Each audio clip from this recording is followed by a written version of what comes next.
আজকে যেটা আমরা জানবো সেটা হচ্ছে পুংজননতন্ত্র। পুংজননতন্ত্র অর্থাৎ মেল রিপ্রোডাক্টিভ সিস্টেম।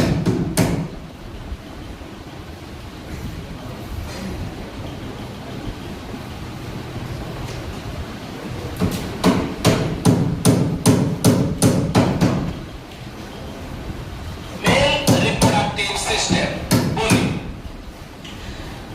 তন্ত্র কথাটা কখন আসে?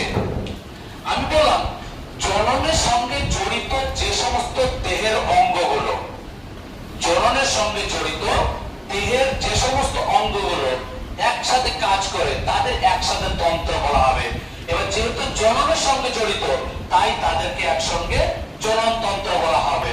তো পুরুষের যদি পুংজনন তন্ত্র বলি তাহলে এখানে বেশ কয়েকটা আমরা প্রধান জিনিস পাবো, বেশ কয়েকটা না, প্রধান বলতে একজনকে পাবো এবং আনুষঙ্গিক মানে সাহায্যকারী বেশ কয়েকজনকে পাবো। তো পুংজনন তন্ত্রতে যদি আসি আমরা, তো পুংজনন তন্ত্রতে প্রথমে পাবো মুখ্য যে অঙ্গটা, মুখ্য অঙ্গ,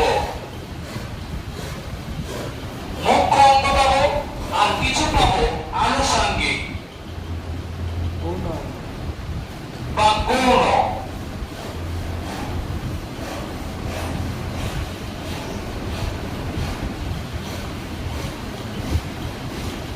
গৌণ যৌনাঙ্গ। মুখ্য যেটা সেটা হচ্ছে আমরা এখানে পাবো শুক্রাশয়।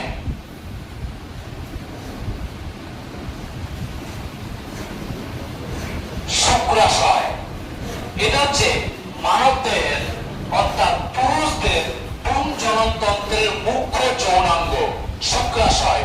আমাদের খুব ছোটতে একটা ভ্রান্ত ধারণা থাকে যে পুরুষদের ক্ষেত্রে মুখ্য যৌনাঙ্গ হলো পেনিস আর মেয়েদের ক্ষেত্রে মুখ্য যৌনাঙ্গ হলো ভ্যাজাইনা, কিন্তু দুটোই হচ্ছে গৌণ, ওটা মুখ্য নয়। মুখ্য হচ্ছে শুক্রাশয় আর মেয়েদের ক্ষেত্রে ডিম্বাশয়, যা হওয়ার পরে বিষয়। এবার আনুষঙ্গিক বেশ কয়েকটা জিনিস রয়েছে, যেমন রয়েছে নালিকা, যেমন রয়েছে বহিস্থ অঙ্গ, বহিস্থ অঙ্গ, আর যেমন রয়েছে কিছু গ্রন্থি।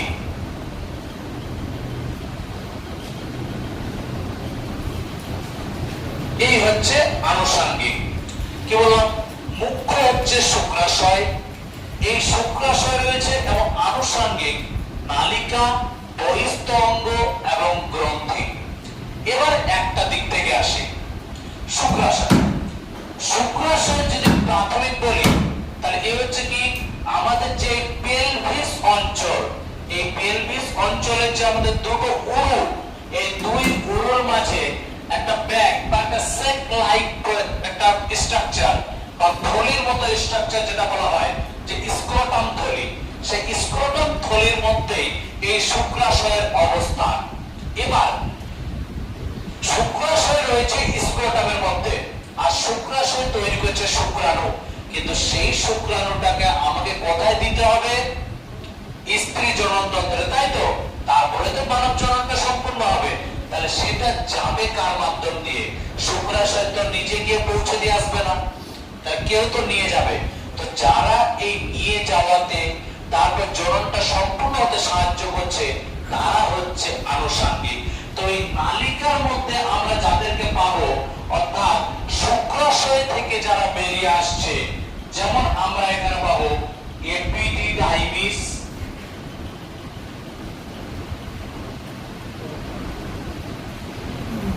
এপিডিডাইমিস, যেমন এখানে পাবো আমরা ভাস ডিফারেন্স,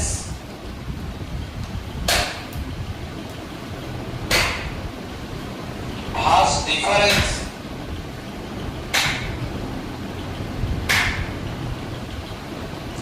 যেমন এখানে পাবো আমরা ইজাকুলেটরি ডাক্ট বা নিক্ষেপণ নালী, নিক্ষেপণ নালী, আর যেমন শেষে আমরা পাবো মূত্র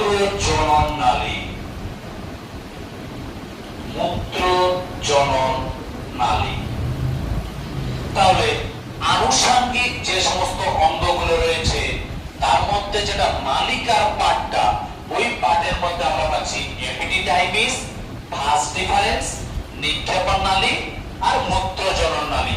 প্রত্যেকটা পার্ট আসবো, প্রত্যেকে কে কোন জায়গায় অবস্থান করছে প্রত্যেকটা জায়গায় আসবো।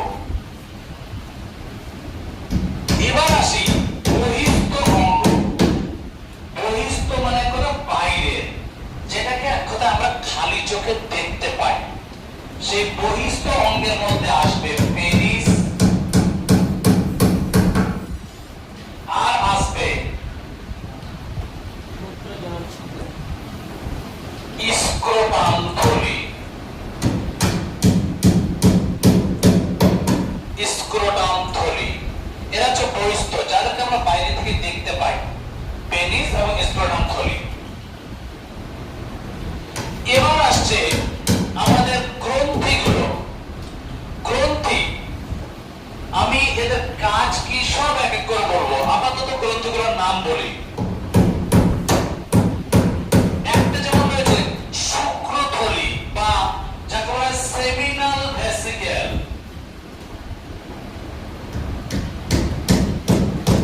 Seminal vesicle, seminal vesicle. একটা রয়েছে প্রোস্টেট গ্ল্যান্ড।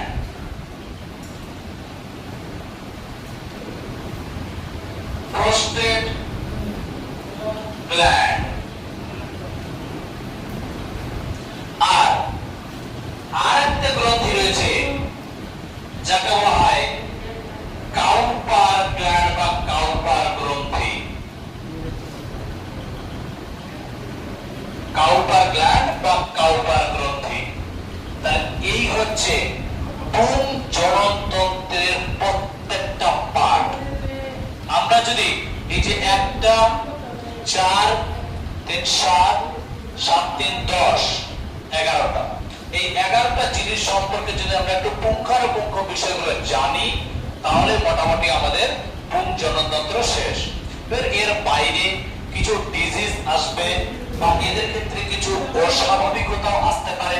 তো সেই অস্বাভাবিকতাগুলো কি কি আছে না আছে সেগুলো পরবর্তীকালে আমরা সব এক এক করে জানবো।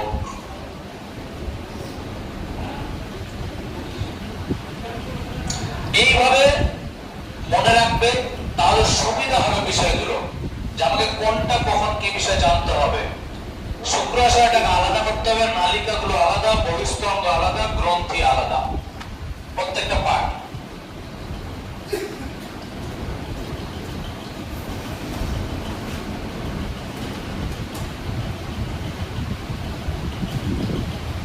এবার আমরা যে সমস্ত জিনিসগুলো লিখলাম, সবসময় একটা জিনিস কি হয় যে লিখে আমাদের মাথায় আসে না যতক্ষণ না দেখি আমরা, তাই তো? পড়ার থেকে এর থেকে আমাদের দেখতে বেশি ভালো লাগে। ঠিক, যতক্ষণ না নিজে নেড়ে চেড়ে দেখবো ততক্ষণ ভালো লাগবে না কোনটা। আচ্ছা, এদিকে এই হচ্ছে একটা প্রাথমিক পুং জননতন্ত্রের ছবি। আমরা প্রথমেই যেটা পড়েছিলাম যে মুখ্য যে পুং জনন অঙ্গ, প্রথমেই তাকে দেখে নেব। এটা হচ্ছে শুক্রাশয়। এই হলো শুক্রাশয়, যেটা মুখ্য পুং জনন অঙ্গ। ঠিক আছে, এটা হচ্ছে সংখ্যায় দুটো। কটা বললাম? সংখ্যায় দুটো। এটাকে আমরা খালি চোখে দেখতে পাই না, কিন্তু আমরা ফিল করতে পারি যে আছে দুটো। তো এটা হচ্ছে সংখ্যায় দুটো। এদের সাইজ যদি আমি বলি, তাহলে এরা লম্ব দিক থেকে 4 থেকে 5 সেন্টিমিটার আর প্রস্থের দিক থেকে 2 থেকে 3 সেন্টিমিটার। এদের যদি ওজন বলা হয় তাহলে 15 থেকে 17 গ্রাম।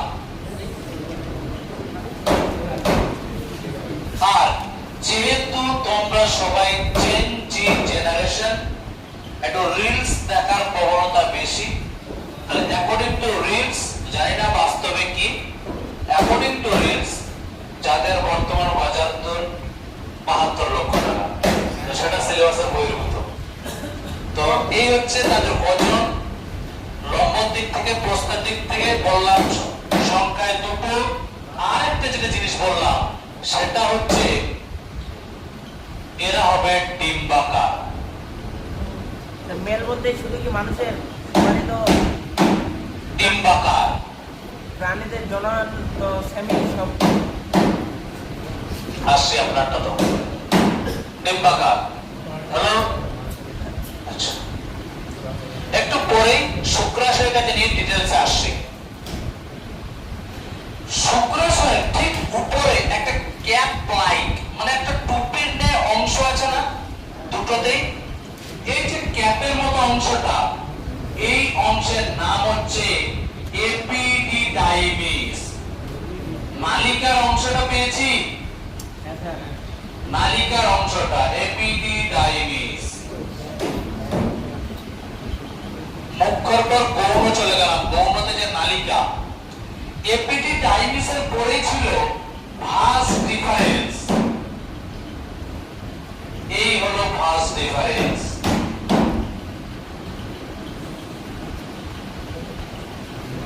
ভাস ডিফারেন্স হলো। তারপরে ছিল নিক্ষেপণ নালী। এই বিষয়টা একটু আসে,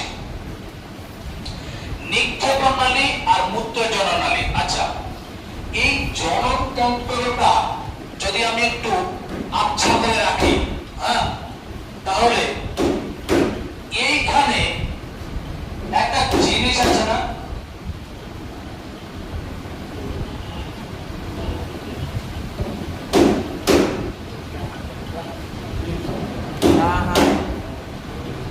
এরকম করে একটা জিনিস থাকে, মূত্রথলি, ইউরিনারি ব্লাডার, মূত্রথলি থাকে না। এবার হচ্ছে বিষয়, আমরা সেই যে নালী দিয়ে বাইরে মূত্র ত্যাগ করি, সেই নালী দিয়ে বীর্য ত্যাগ করি, করি কিনা? আচ্ছা, তাহলে বোঝা যাচ্ছে যে আমরা এই পথে মূত্র ত্যাগ হচ্ছে, মূত্র ত্যাগ, আবার এই পথে বীর্য ত্যাগ হচ্ছে। এবার বিষয়টা হচ্ছে মূত্র আর বীর্য এক জায়গা থেকে তো আসে না, মূত্র আসে মূত্রথলি থেকে আর বীর্যটা আসে আমাদের এই যে ভাস ডিফারেন্স নালীটা দিয়ে। এবার বিষয়টা কি হয়, এই মূত্রথলিটা ভুলে যাও। এখন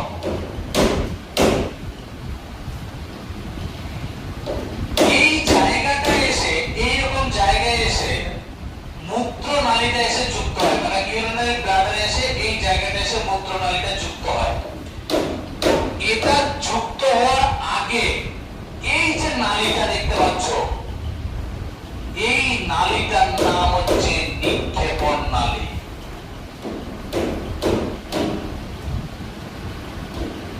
নিক্ষেপণ নালী বোঝা গেল। মূত্র নালী ওখানে যুক্ত হওয়ার আগে পর্যন্ত যেটুকু অংশ, সেটা হচ্ছে নিক্ষেপণ নালী। এবার বলবেন স্যার তার ভাস ডিফারেন্স শেষ হলো কোথায়? ভাস ডিফারেন্স তো শেষ হয়ে গেল এই জায়গাটায়, ভাস ডিফারেন্স এইখানে এসে শেষ হয়ে গেল।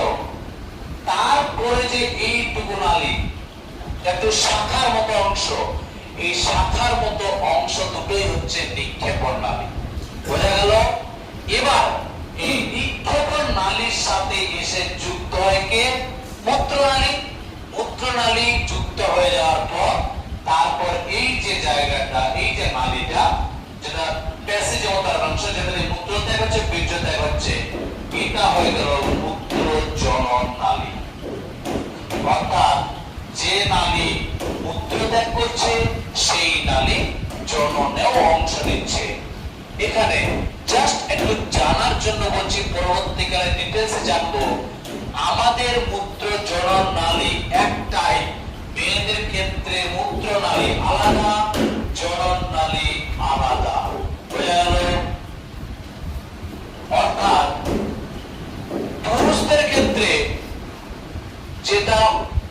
ওপেনিং প্যাসেজ বলতে গেলে অর্থাৎ আমাদের পায়ু ছিদ্র আছে, মেয়েদের ক্ষেত্রে পায়ু ছিদ্র আছে। আমাদের ক্ষেত্রে মূত্র জননালী একটাই, তো ওপেনিং কটা হলো? দুটো হলো না? মেয়েদের ক্ষেত্রে পায়ু ছিদ্র আছে, মূত্র ছিদ্র আছে, আবার জনন ছিদ্র আছে। অর্থাৎ মেয়েদের ক্ষেত্রে সেটা ওপেনিং কটা? তিনটা। তাহলে মেয়েদের ক্ষেত্রে ওপেনিং তিনটা, ছেলেদের ক্ষেত্রে ওপেনিং দুটো। এটা মনে রাখবে। দেখো চারটা নালী লিখেছিলাম, চারটা নালী বের করেছি, চারটা নালী বের হলো। এবার হচ্ছে যেটা বলেছিলাম যে বহিস্থ অঙ্গ, যেগুলোকে আমরা খালি চোখে দেখতে পাই, তো তার মধ্যে একটা এই যে অংশটা, অর্থাৎ যার মধ্যে মূত্রজনন নালী উপস্থিত, তাহলে এই যে অংশটা, এটা হয়ে গেল পেনিস, এটা হয়ে গেল পেনিস। আর যেটা হচ্ছে বিষয় যে স্ক্রোটাম থলি, সেটা তো আমাদের যে শুক্রাশয় অবস্থান করছে, যা হোক একটু বড় হবে যদি ওই ছবিটা অনুযায়ী।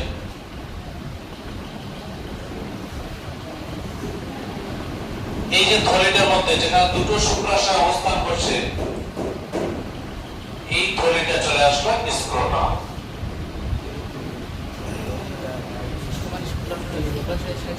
থলিটার মধ্যে কিন্তু পেনিস উপস্থিত নেই, থলিটার মধ্যে কিন্তু পেনিস উপস্থিত নেই। এটা আবার ভুল যেন না হয়, আশা করি ভুল হবে না, ওটা সবাই জানে। তো যা হোক, মানে এখানে কল্পনা করতে হবে পেনিসটা বাইরের দিকে আছে আর যে শুক্রাশয় দুটো সেটা ভিতরের দিকে আছে, বর্ডারের ওপারে। আমরা কেমিক্যাল বন্ডিং যখন করি তখন এইরকম হয় না যে এইরকম করে যেটা সেটা বাইরের দিকে বেরোচ্ছে, আর এইরকম করে যেটা দেখানো হয় সেটা বর্ডার এদিকে আসছে, এইরকম কেমিক্যাল বন্ডিং দেখানো হয়। সবারই শুক্রাশয়ের সাইজ কি সেম স্যার? সবারই শুক্রাশয়ের সাইজ কি সেম? মোটামুটি তো সবার একই, আমরা ওজন করে দেখিনি দুজনের মধ্যে। মানুষ আর অন্য প্রাণীদের মধ্যে হাতির আর আপনার তো সেম হবে না আশা করি।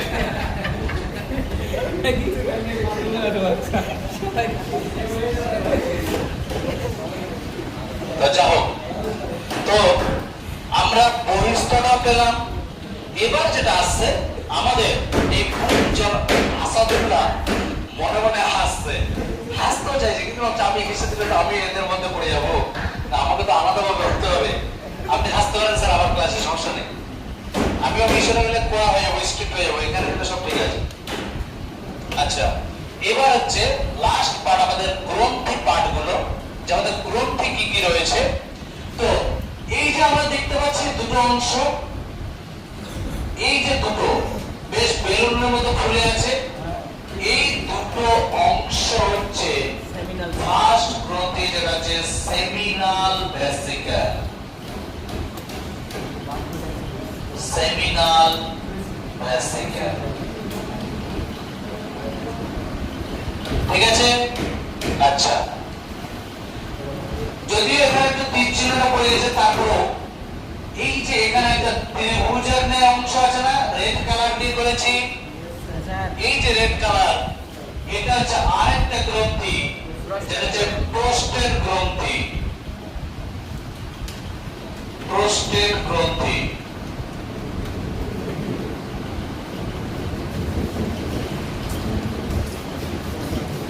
প্রোস্টেট গ্রন্থি। আচ্ছা, লাস্ট পার্ট, লাস্ট একটা অংশ, সেটা হচ্ছে আবার যে দেখতে পাচ্ছি আমরা বেশ দুটো গাছের মতো অংশ দেখতে পাচ্ছি আমরা বেশ ছবিটাতে। এই যে দুটো, এই দুটোর নাম হচ্ছে কাউপার গ্রন্থি। কাউপার গ্রন্থি, বা এর আরেকটা নাম আছে bulbo urethral gland. Cowper gland বা বাল্বো ইউরেথ্রাল গ্ল্যান্ড, মনে রাখবে। তো এই হচ্ছে এতক্ষণ পর্যন্ত আমরা যে পুংজনতন্ত্রের এক একটা পার্ট যে আমরা লিখলাম বোর্ডের মধ্যে, সেই পার্ট গুলোকে চিত্রের মাধ্যমে দেখলাম যে সেই পার্টটা কোনটা কোন জায়গায় অবস্থিত। আশা করি আমরা যখন রুমের মধ্যে এটাকে সেলফ স্টাডি করব, ছবিটাকে ভালোভাবে দেখবো, ছবিটা ভিজুয়ালাইজ করবো আগে, যে কোনটা কোন জায়গায় অবস্থিত। আস্তে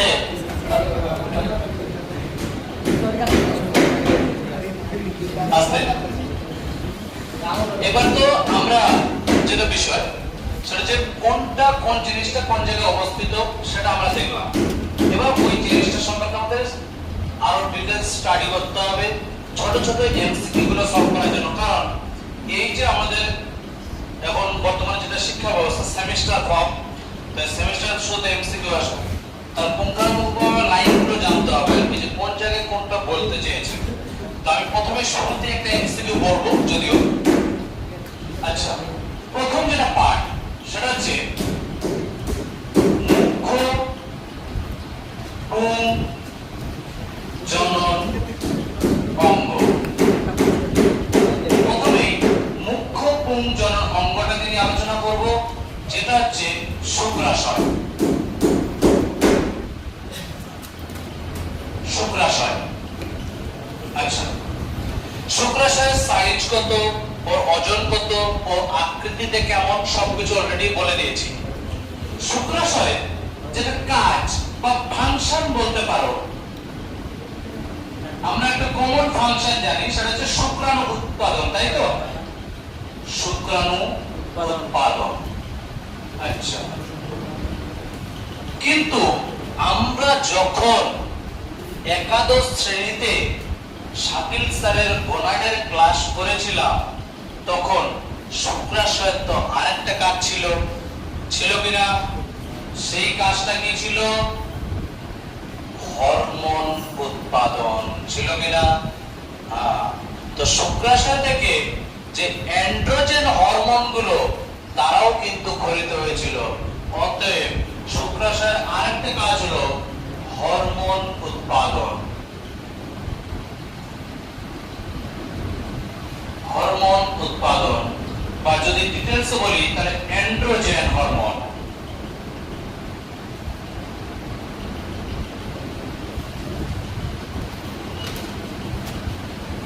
অ্যান্ড্রোজেন হরমোন, যার মধ্যে প্রধান ছিল টেস্টোস্টেরন। টেস্টোস্টেরন, এই টেস্টোস্টেরন হরমোন, যার ফলে আমরা যে দেখতে একটু পুরুষ যে ভাবটা, যে আমাদের দাড়ি গোঁফ, আমাদের বগলের নিচে রং, তারপর আমাদের যে একটা পেশি বহুল চেহারা, আমাদের গলার স্বর ভারী হবে, এই যে বিষয়গুলো, যে পুরুষালী যে একটা বৈশিষ্ট্য, সেটা কিন্তু এই হরমোনের প্রভাবে এসে থাকে।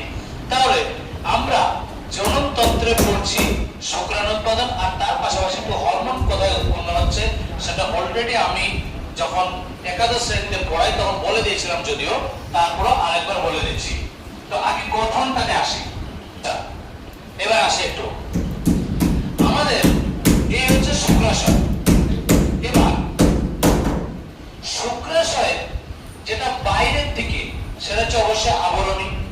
কারণ আবরণে যদি না হয় তাহলে বাইরের যে যান্ত্রিক আঘাত সেটা রক্ষা করবে কি? তাহলে প্রথমেই আমরা পড়ব আবরণী। তাহলে শুক্রাশয়ের যে আবরণী গুলো রয়েছে বা আবরণ, শুক্রাশয়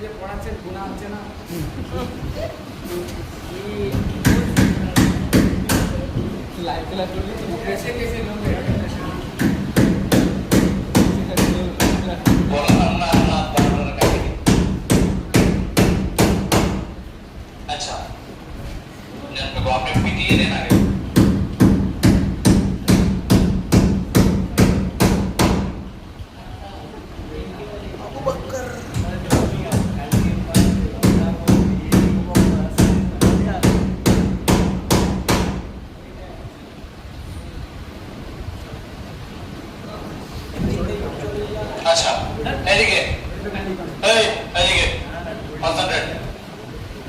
আবরণ, এর যে আবরণ গুলো, সেটা যদি বাইরের দিক থেকে বলি, এদিক থেকে, তাহলে প্রথমেই পাবো টিউনিকা ভেজাইনালিস। আস্তে, টিউনিকা ভেজাইনালিস কোনটা? এই যে বাইরের দিকেরটা, টিউনিকা ভেজাইনালিস।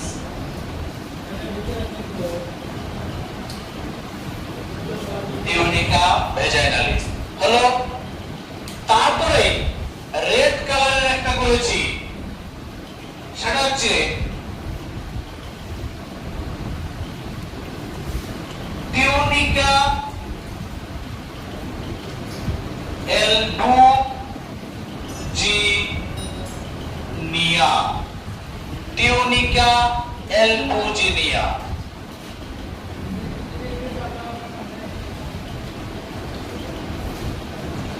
Red colour.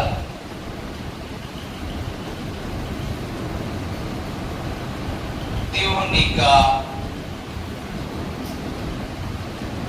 এলবুজিনিয়া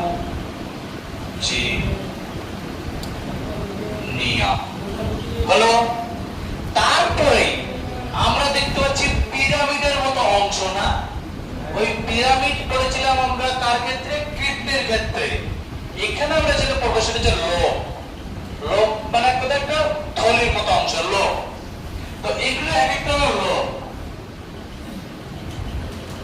লোক, তো এই যে লোকগুলোর বাইরের থেকে ব্ল্যাক কালার করা আছে না, এই যে আবরণটা, এর নাম হচ্ছে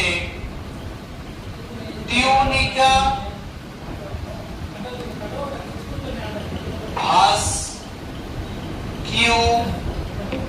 ভাস্কিউলোসা। টিউনিকা ভাস্কিউলোসা। তাহলে আবরণের ক্ষেত্রে বা আবরক হিসাবে টেস্টিসের যে তিনটে আবরক, সেই তিনটে আবরক আমরা পেলাম। এখানে আমরা জেনে নেব ফার্স্ট একটা এমসিকিউ, যে শুক্রাশয়ের আবরণ বাইরের দিক থেকে ভেতরের দিকে পর্যায়ক্রমটি হলো। এবার অপশনে বিভিন্ন থাকতে পারে, তার মধ্যে যেটা থাকবে টিউনিকা ভেজাইনালিস, তীর চিহ্ন দিয়ে টিউনিকা এলবুজিনিয়া, তীর চিহ্ন দিয়ে টিউনিকা ভাস্কুলোসা। এটা যেটা থাকবে এই অপশন থেকে আমরা কারেক্ট করব। এবার অবশ্যই আমরা দেখব কোশ্চেনে কি বলেছে, বাইরে থেকে ভেতরে বলেছে না ভেতর থেকে বাইরে বলেছে। যদি আবার ভেতর থেকে বাইরের দিকে হয় তাহলে টিউনিকা ভাস্কুলোসা, টিউনিকা এলবুজিনিয়া, টিউনিকা যেটা রয়েছে ভেজাইনালিস। এই হচ্ছে তিনটে পর্দা। বোঝা গেল? ফার্স্ট এখানে একটা আমরা এমসিকিউ পেয়ে গেলাম। আচ্ছা, এবার হচ্ছে যেটা বিষয়, যে আমাদের যে বললাম আমরা টিউনিকা ভাস্কুলোসা, এই যে লোকগুলো গঠন করেছে, এই লোকগুলোর মধ্যে রেড কালারের কিছু আমরা দেখেছি, তাই তো? তাহলে এই রেড কালার যে এঁকেছি আমরা, সেই নালীগুলোতে আসি। এবার হলো আবরণ, এবার ওর মধ্যে থাকা নালী।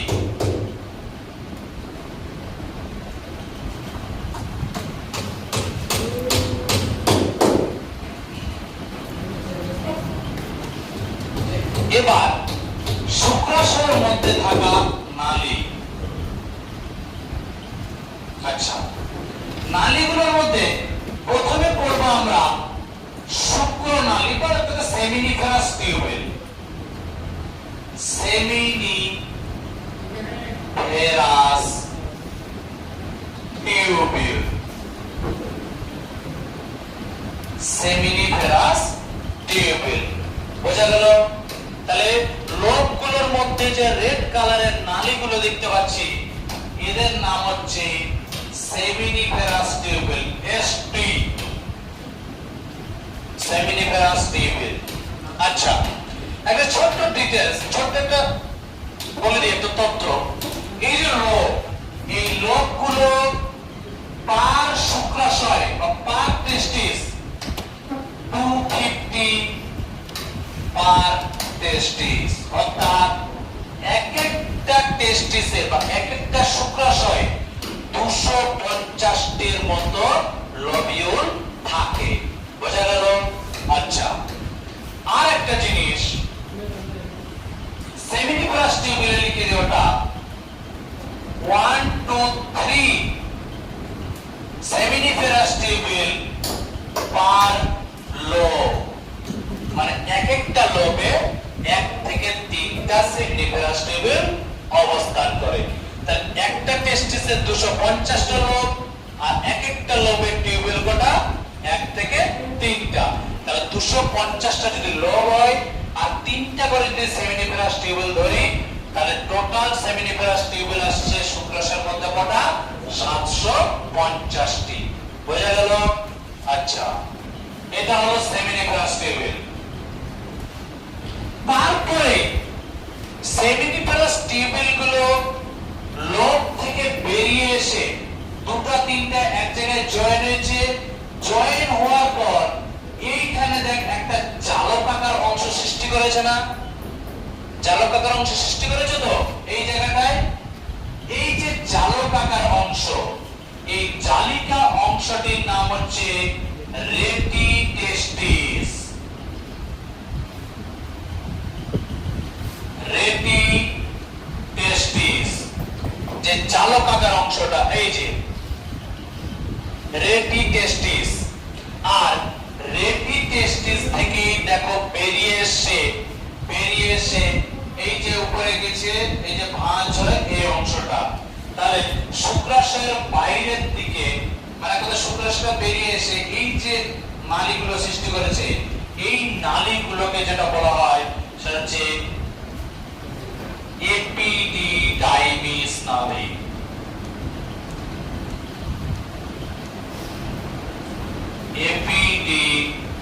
এপিডিডাইমিস নালী।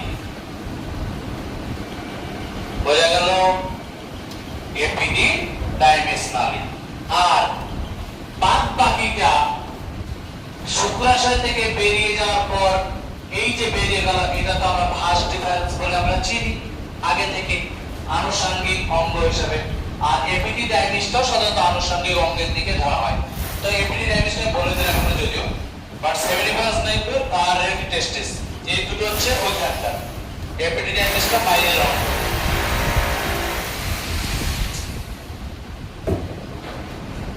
বোঝা গেল নালিকাগুলো সব? আচ্ছা, এই হচ্ছে একটা শুক্রাশয়ের আবরণ, তার মধ্যে থাকা নালীগুলো, তার মধ্যে থাকা লোব, সবকিছু বল। এবার যে ওই যে সেমিনিফারাস টিউবুল গুলো ছিল না, ওই সেমিনিফারাস টিউবুল, তো এটা একটা সেমিনিফারাস টিউবুল, ঠিক আছে? এবার এটাকে আমি এই বরাবর কাটছি, ঠিক আছে? যেটাকে আমি বরাবরই ক্লাসে কেটে থাকি আর কি, সবকিছুকে এই বরাবর কাটছি আর কি, কেটে প্রস্থচ্ছেদ। বাহ, খুব সুন্দর একটা বেঙ্গলি ওয়ার্ড বলেছে, ট্রান্সভার্স সেকশন আর কি। এবার এই অংশটাকে আমি দেখছি, কোনটাকে? এই জায়গায় একটা নালীকে কাটার পর এই অংশটাকে আমি দেখছি। এবার যদি দেখি একটা সেমিনিফারাস নালীকে কাটার পর, তাহলে কি দেখতে পাবো? এটা হচ্ছে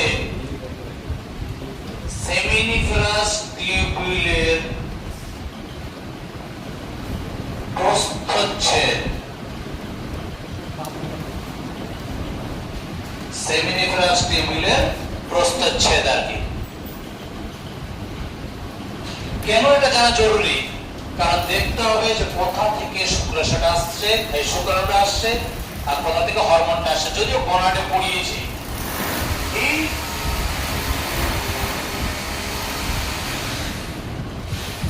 এটা যদি লক্ষ্য করি তাহলে এইরকম দেখতে পাবো। এই হচ্ছে একটা সেমিনিফারাস টিউবুলের প্রস্থচ্ছেদ। কি ব্যাপার স্যার?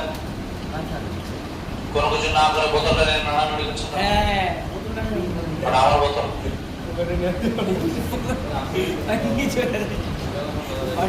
আচ্ছা, এটা হচ্ছে সেমিনিফারাস টিউবুলের প্রস্থচ্ছেদ। তো এইখানে আমরা প্রাথমিকভাবে কয়েকটা সেল পাবো, বলে দিই কেমন।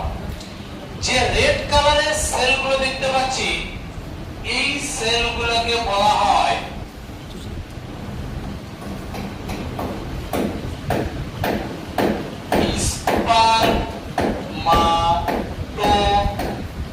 স্পারমাটোগোনিয়া সেল। স্পারমাটোগোনিয়া সেল।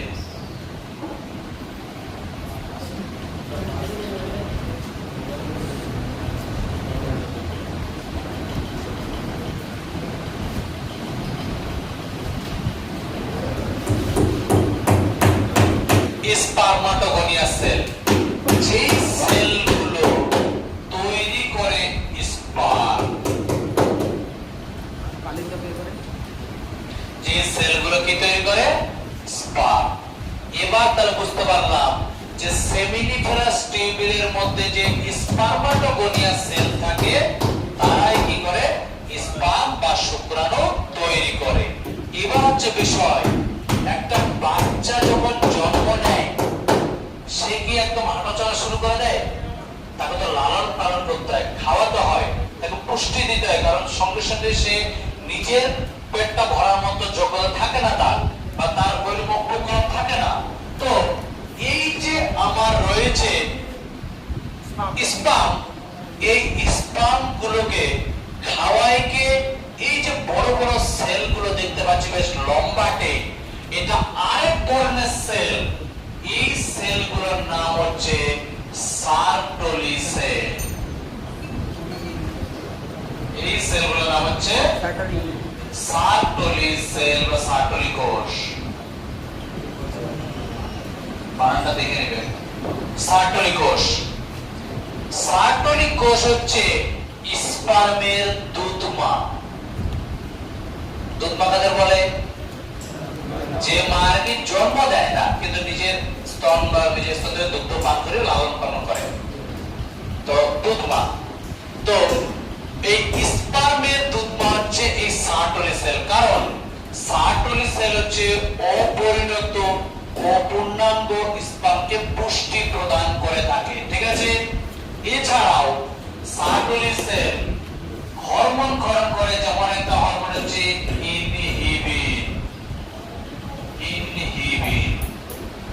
ইনহিবিন হরমোন ক্ষরণ করে থাকে সার্টোলি সেল। বোঝা গেল? তাহলে প্রাথমিকভাবে আমরা সেমিনিফেরাস টিউবিলে দুই ধরনের সেল পাচ্ছি, স্পারমাটোগোনিয়া সেল আর সার্টোলি সেল। স্পারমাটোগোনিয়া সেল স্পার্ম তৈরি করছে, আর সার্টোলি সেল সেই স্পার্মটাকে কি করছে? পুষ্টি প্রদান করছে। এবার এই যে অংশগুলো, তাহলে এগুলো প্রত্যেকটা স্পারমাটোগোনিয়া আর সার্টোলি সেল, এদের মাঝে রয়েছে এই যে ফাঁকা জায়গাগুলো। আচ্ছা, দুটো জিনিসের মাঝে যে ফাঁকা জায়গা সেটাকে বলা হয় ইন্টারস্টিশিয়াল স্পেস, তাই না? Interstitial space. আচ্ছা, তো এই জায়গাগুলো হচ্ছে ইন্টারস্টিশিয়াল স্পেস।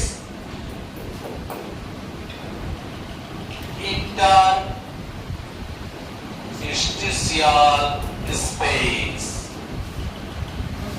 এই ইন্টারস্টিশিয়াল স্পেসে এক ধরনের সেল থাকে যাদেরকে বলা হয় ইন্টারস্টিশিয়াল সেল, বা আরেকটা নাম হচ্ছে লেডিং সেল।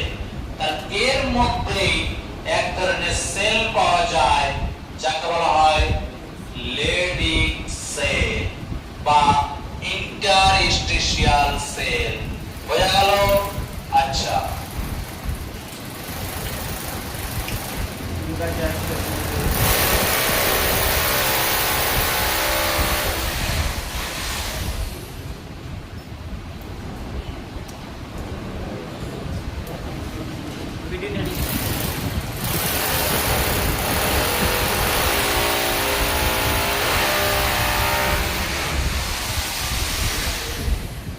আচ্ছা, এখানে আমি চিত্র এঁকেছি। এটা হচ্ছে আমাদের হাইপোথ্যালামাস, আর এটা হচ্ছে আমাদের পিটুইটারি গ্ল্যান্ড, তাই তো? এটা হচ্ছে পিটুইটারি গ্ল্যান্ড। পিটুইটারি। এবার যেটা বিষয় সেটা কি আমি একটু বলে দিই। হাইপোথ্যালামাস থেকে এক ধরনের হরমোন ক্ষরণ হয় যাকে বলা হয় GnRH, গনাডোট্রপিন রিলিজিং হরমোন, যেটা কি করে এই অগ্র পিটুইটারিতে আসে। আর অগ্র পিটুইটারিতে আসার পর এখান থেকে হরমোন ক্ষরণ হয় যাকে বলা কি গনাড হরমোন। গনাড হরমোন না, গনাড হরমোন।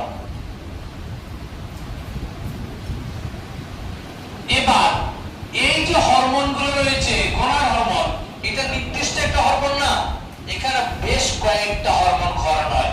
যেমন এখান থেকে ক্ষরণ হয় FSH ফলিকুলার স্টিমুলেটিং হরমোন, এখান থেকে ক্ষরণ হয় ICSH বা LH।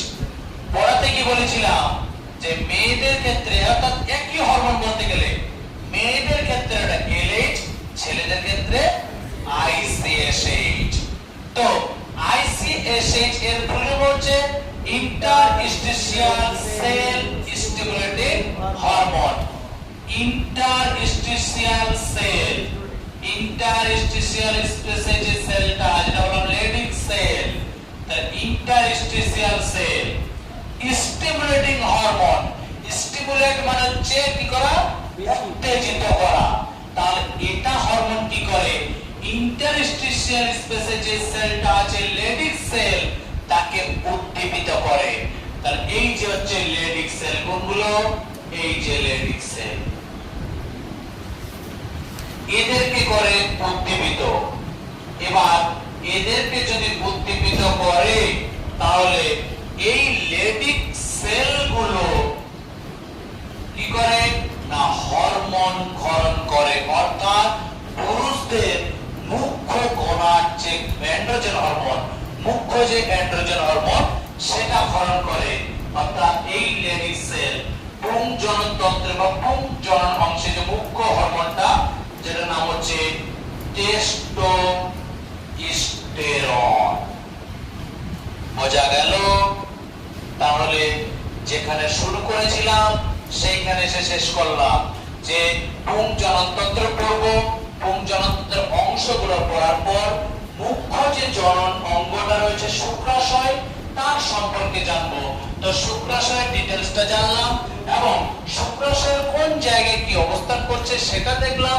তার সাথে শুক্রাশয় থেকে যে শুক্রাণু আসছে সেটা কোন জায়গা থেকে আসছে বা কোন সেল উৎপাদন করছে সেটা জানলাম এবং তার সাথে শুক্রাণুটাকে কে পুষ্টি দিচ্ছে সেটাও জানলাম এবং ওই জায়গাটা থেকে যে হরমোন ক্ষরণ হয়, কে হরমোনটা ক্ষরণ করে, কার দ্বারা, কে উদ্দীপিত করে, সবকিছু জেনে আমরা এই অংশটা একেবারে শেষ করে দিলাম।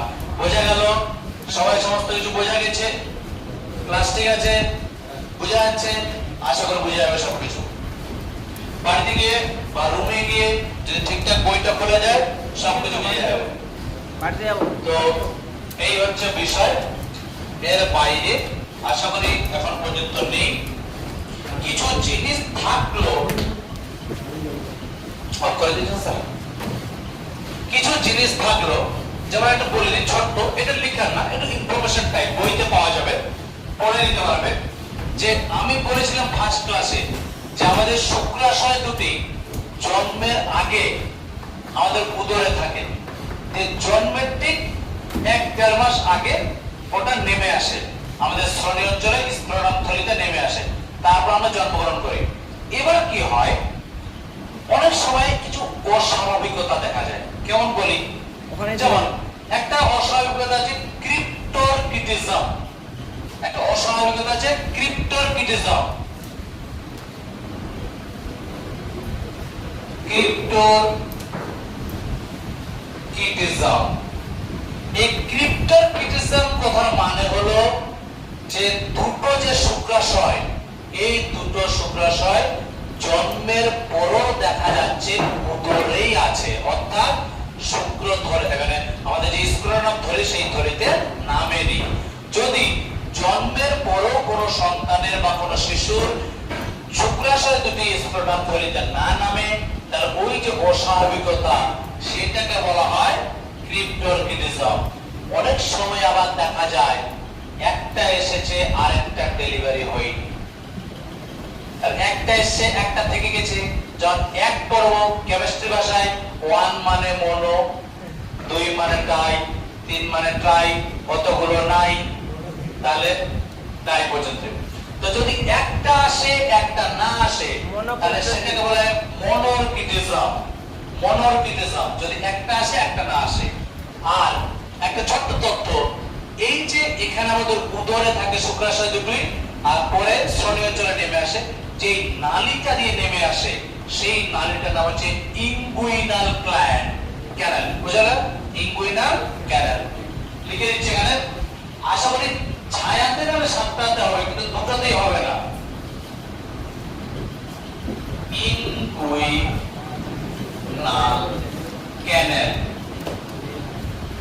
ক্যানাল বা ক্যানাল।